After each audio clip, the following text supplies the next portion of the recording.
Hello नमस्कार दोस्तों, चलिए जानते हैं आज की बड़ी खबरों को। प्रवर्तन निदेशालय ईडी ने बुधवार को झारखंड हाई कोर्ट को बताया है कि प्रदेश के पूर्व मुख्यमंत्री हेमंत सोरेन ने राजधानी रांची के बारगेन इलाके में अवैध रूप से जमीन पर कब्जा करने में महत्वपूर्ण भूमिका निभाई थी। ईडी की ओर से ईश्वर राजू ने दलील देते हुए कहा है कि सोरेन ने 2009 से 10 में जमीन का अधिग्रहण किया था और अपने कब्जे को सुरक्षित करने के लिए उन्होंने एक 4 दीवारी का निर्माण भी कराया था। अगली बड़ी खबर की बात करें तो झारखंड में होगी शिक्षकों की बम्पर बहाली, सिपाहियों की भी होगी भर्ती। सीएम चंपई सोरेन का बड़ा ऐलान। राज्य सरकार एक बार फिर से सरकारी विभागों में बहालियों की प्रक्रिया तेज कर रही है। मुख्यमंत्री चंपई सोरेन ने मंगलवार को मंत्रियों और वरीय अधिकारियों के साथ विभागों की समीक्षा बैठक की बाद में कहा कि चुनाव आचार संहिता के चरण रिक्तियों को भरने को लेकर नियुक्ति की प्रक्रिया बाधित थी। अब बहाली की प्रक्रिया आरंभ होगी। 26,000 शिक्षकों की बहाली राज्य सरकार करेगी। इसके अलावा पुलिस और उत्पाद विभागों में सिपाहियों की नियुक्ति होगी। स्थानीय भाषाओं के लिए भी शिक्षकों की नियुक्ति होगी। मंगलवार को कामकाज की प्रगति का भी जायजा लिया गया है। निर्देश दिया गया है कि जो कामकाज चुनाव के बीच में रुक गया था वह तेज किया जाए। हर योजना पर तीव्र गति से और समय पर काम करना है। खनन को लेकर भी समीक्षा होगी। अगली बड़ी खबर की बात करें तो मानसून ने पकड़ी रफ्तार, अनेक राज्यों में आगे बढ़ा झारखंड में भीषण गर्मी। देश में मानसून ने रफ्तार पकड़ ली है। यह देश के अनेक भागों को कवर करता जा रहा है। मानसून गुजरात के कुछ हिस्सों, महाराष्ट्र और तेलंगाना के कुछ हिस्सों में आगे की ओर बढ़ गया है। मानसून की उत्तरी सीमा इस वक्त नवसारी, जलगांव, अकोला, पुसाद, रामगुंडम, सुकमा और मलकानगिरी, विजयनगरम और इस्लामपुर से होकर गुजर रही है। 48 घंटे में मानसून तेलंगाना और छत्तीसगढ़ के कुछ और हिस्सों में मानसून के आगे बढ़ सकता है। इसके लिए परिस्थितियां अनुकूल है। भारतीय मौसम विभाग IMD के मुताबिक एक चक्रवाती परिसंचरण पूर्वांतर समय और पड़ोस पर स्थित है। बंगाल की खाड़ी से पूर्वोत्तर राज्यों तक तेज दक्षिण पश्चिम दक्षिणी हवाएं चल रही है। अगली बड़ी खबर की बात करें तो प्रधानमंत्री नरेंद्र मोदी की तीसरी सरकार में शामिल बिहार के सारे मंत्रियों के बीच विभाग का बंटवारा हो चुका है। मोदी मंत्रिपरिषद में बिहार से 4 कैबिनेट और 4 राज्य मंत्री बनाए गए हैं, जिनमें भाजपा के 4, जदयू के 2, लोजपा और हम एक मिनिस्ट्री है। पीएम मोदी के दूसरे कार्यकाल में बिहार से शुरुआत में 6 मंत्री बने थे, जिनमें 4 कैबिनेट और 2 राज्य मंत्री थे। मंत्री बढ़ने से बिहार की उम्मीदें भी बढ़ी हैं। ऐसे में एक नज़र डालते हैं बिहार से शामिल मंत्रियों के विभागों की बजट पर, लेकिन यह ध्यान में रखकर कि विभाग की ताकत का अंदाज़ा बजट से नहीं होता है। कई अहम मंत्रियों का बजट कम होता है। सबसे पहले कैबिनेट मंत्रियों के विभागों की चर्चा हमने नेता चितराम मांझी को लघु, कुटीर एवं मध्यम उपक्रम मंत्रालय मिला है। 2024 से 25 के बजट में MSMI मंत्रालय का कुल बजट 22,137.95 करोड़ का है। अगली बड़ी खबर की बात करें तो पटना समेत पूरे बिहार में झुलसाने वाली गर्मी पड़ रही है। तेज धूप से लोगों का हाल बेहाल है। कई लोग लू लगने से बीमार पड़ रहे हैं। पटना में प्रचंड गर्मी को देखते हुए जिला अधिकारी शीर्ष कपिल अशोक ने सभी स्कूल और कोचिंग को बंद करने का आदेश जारी किया है। उन्होंने कहा है कि 10 से 14 जून तक उष्ण लहर की स्थिति बने रहने की सूचना मिली है, इसलिए 15 जून तक सभी स्कूलों और कोचिंग में अवकाश घोषित कर दिया गया है। डीएम ने कहा है कि उष्ण लहर के कारण छात्रों के स्वास्थ्य और जीवन पर प्रतिकूल प्रभाव पड़ने की संभावना है, इसलिए सभी कोचिंग संस्थानों में शैक्षणिक गतिविधियों पर रोक लगा दिया जाए। कोचिंग संस्थान पर इस अवधि में अपने कार्यकाल कर सकते हैं कि साथ ही ऑनलाइन माध्यम से कक्षाओं के संचालन की छूट होगी। यह आदेश 13 जून से 15 जून तक का प्रभावी रहेगा। अगली बड़ी खबर की बात करें तो पवन कल्याण, देश की ऐसी पार्टी चुनाव में 100% रहा, स्ट्राइक रेट बनाया, ऐसा इतिहास। पीएम मोदी भी हो गए मुर्शिद। भारतीय राजनीतिक में इन दिनों एक नाम बहुत ही अधिक फेमस हो रहा है। उसका नाम है जनसेना प्रमुख और एक्टर पवन कल्याण का है। पवन ही वह नेता है जिन्होंने Telugu Desam party TDP supremo Chandrababu Naidu के साथ मिलकर आंध्र प्रदेश में सत्ता ही बदल दी है। पवन कल्याण ने सिर्फ आंध्र प्रदेश की विधानसभा में ही नहीं बल्कि लोकसभा में अपनी पार्टी का लोहा मनवाया। उनकी लोकप्रियता इस तरह रही कि पीएम मोदी भी उनके प्रशंसक बन गए हैं।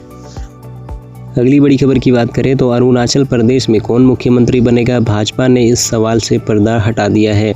पेमा खांडू को भाजपा विधायक दल का नेता चुना गया है, जिनके साथ ही यह स्पष्ट हो गया है कि इन नए टर्म के लिए भी पेमा खांडू ही राज्य के मुख्यमंत्री होंगे। मिली खबर के मुताबिक पेमा खांडू कल यानी 13 जून 2024 को मुख्यमंत्री पद की शपथ लेंगे। आपको बता दें कि पेमा खांडू का मुख्यमंत्री के तौर पर पिछला कार्यकाल 2 जून को समाप्त हो चुका है। अगली बड़ी खबर की बात करें तो असम के मुख्यमंत्री हेमंत बिस्वा शर्मा ने बुधवार को कहा है कि असम पुलिस ने करीमगंज जिले और कार्बी आंगलोंग जिले में नशीले पदार्थ तस्करी के खिलाफ बड़ी कार्रवाई की है। पुलिस ने नशीले पदार्थ की खेप में 66 करोड़ रुपये से अधिक मूल्य की याबा गोलियां टैबलेट जब्त की है। साथ ही करीमगंज जिले से 3 तस्करों को गिरफ्तार भी किया है। अगली बड़ी खबर की बात करें तो छत्तीसगढ़ के बदौला बाजार जिला मुख्यालय में 10 जून को हुई हिंसा के बाद दूसरे दिन प्रशासनिक अमला मुस्तैद नजर आया है। पुलिसकर्मियों गांव-गांव में लोगों से बात कर जानकारी जुटा रहे हैं। यह पूरी प्रतिक्रिया संवाद सूत्रों को विकसित करने के लिए की गई है। हिंसा को लेकर प्रारंभिक रूप से ये माना जा रहा है कि पुलिस प्रशासन के द्वारा हालात को गंभीरता को समझने में चूक हुई है। अगली बड़ी खबर की बात करें तो दिल्ली एनसीआर के लोगों का हाल गर्मी से खराब है। आम लोग जल्द से जल्द मानसून के आने का इंतजार कर रहे हैं। दिल्ली में अधिकतम तापमान 44 से 46 डिग्री के बीच चल रहा है। गर्मी से राहत केरल के लोगों को मिल गई है।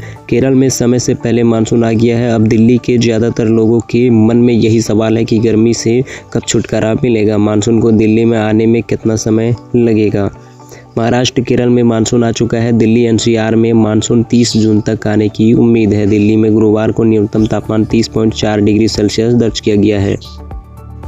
अगली बड़ी खबर की बात करें तो लोकसभा चुनाव में शिकस्त झेलने वाली दिल्ली की आम आदमी पार्टी सरकार विधानसभा की जंग के लिए तैयार है, जुट गई है। एक तरफ जहां गांवों में 900 करोड़ की लागत से युद्ध स्तर पर विकास कार्य किए जाएंगे, तो दूसरी तरफ हर विधानसभा क्षेत्र में जनता की समस्याओं को दूर करने की कवायद चल रही है। दिल्ली सरकार के मंत्री गोपाल राय ने कहा है कि अक्टूबर तक सभी कामों को पूरा कर लिया जाएगा। अगली बड़ी खबर की बात करें तो 4 धाम यात्रा के दौरान यात्रियों की मौत का सिलसिला थमने का नाम नहीं ले रहा है। आज यमुनोत्री धाम की यात्रा पर गुजरात से आई एक महिला श्रद्धालु की मौत हो गई है। अब तक यमुनोत्री धाम की यात्रा के दौरान मरने वालों की संख्या 24 हो गई है। अगली बड़ी खबर की बात करें तो हिमाचल प्रदेश में 1500 रुपये का इंतजार कर रही महिलाएं के लिए गुड न्यूज़ है। सरकार की तरफ से इस संबंध में बजट जारी किया गया है। ऐसे में जल्द ही पात्र महिलाओं को 3 महीने की राशि एकमुश्त मिलने वाली है। अगली बड़ी खबर की बात करें तो केंद्र में स्वास्थ्य मंत्री रहते हिमाचल को अखिल भारतीय आयुर्विज्ञान संस्थान दिलाने वाली जगत प्रकाश नड्डा दूसरी बार केंद्र में स्वास्थ्य मंत्री बने हैं। अब हिमाचल को उनसे फिर कई उम्मीदें हैं। 5 वर्ष में प्रदेश के अस्पतालों में कई बदलाव दिख सकते हैं। अपने पहले कार्यकाल में नड्डा ने हिमाचल को एम्स दिया था। अब यह बिलासपुर में बनकर तैयार है और क्रियाशील हो गया है। जम्मू राजौरी में सैन्य शिविरों और नाकों पर आतंकघाती हमलों की आशंका, अलर्ट जारी है। आतंकवादी जम्मू और राजौरी जिलों में सुरक्षा बलों के शिविरों और नाकों पर आत्मघाती हमले कर सकते हैं। इसे देखते हुए अगले 24 घंटे के लिए अलर्ट जारी किया गया है। पुलिस कंट्रोल रूम की तरफ से सेना, CRPF, BSF, police, IRP, DIG Jammu, Reasi और राजौरी पुंछ रेंज से अलावा सभी एसएसपी को अलर्ट किया गया है। अगली बड़ी खबर की बात करें तो कर्नाटक के बेलगावी में बुधवार को जेल में बंद गैंगस्टर जयेश पुजारी उर्फ शकील की जिला अदालत में पिटाई की गई है, क्योंकि उसने कथित तौर पर पाकिस्तान जिंदाबाद के नारे लगाए थे। यह घटना उस वक्त हुई जब पुजारी को 2018 के एक मामले में सुनवाई के लिए बुलाया गया था। एक अधिकारी ने बताया है कि जब उसे जिला अदालत में पेश किया जा रहा था तो उसने कथित तौर पर परिसर के अंदर पाकिस्तान जिंदाबाद के नारे लगाए थे। मध्य प्रदेश के पूर्व मुख्यमंत्री शिवराज सिंह चौहान द्वारा शुरू की गई लाडली बहना योजना की राशि लंबे समय से नहीं बढ़ने के चलते पीसीसी चीफ जीतू पटवारी ने सीएम मोहन से मांग की है। उन्होंने कहा है कि लाडली बहनों के खाते में जल्द से जल्द बढ़ी हुई राशि डाली जाए। इसी के साथ उन्होंने किसानों के हित में गेहूं और धान के समर्थन मूल्य में वृद्धि करने की भी मांग की है। अगली बड़ी खबर की बात करें तो त्रिपुरा के सिपाही जिले में कुएं की सफाई के दौरान जहरीली गैस की चपेट में आने से 3 लोगों की मौत हो गई है। रविवार को पुलिस ने यह जानकारी दी है।